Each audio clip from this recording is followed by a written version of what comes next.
আজ কবিগুরুর জন্মজয়ন্তী উপলক্ষে আমার নিবেদন তার লেখা তালগাছ কবিতাটি। তালগাছ এক পায়ে দাঁড়িয়ে সব গাছ ছাড়িয়ে উঁকি মারে আকাশে, মনে সাধ কালো মেঘ ফুঁড়ে যায়, একেবারে উড়ে যায়। কোথা পাবে পাখা সে?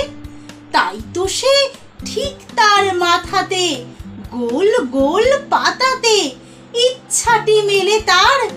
মনে মনে ভাবে বুঝি ডানা এই, উড়ে যেতে মানা নেই বাসাখানি ফেলে তার। সারাদিন ঝড় থরথর কাঁপে পাতা পত্তর, উড়ে যেন ভাবে ও মনে মনে আকাশেতে বেরিয়ে তারাদের এড়িয়ে যেন কোথা যাবে ও। তারপরে হাওয়া যেই থেমে যায়, পাতা কাঁপা থেমে যায়, ফেরে তার মনটি।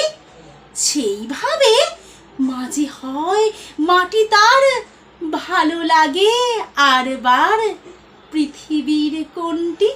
নমস্কার।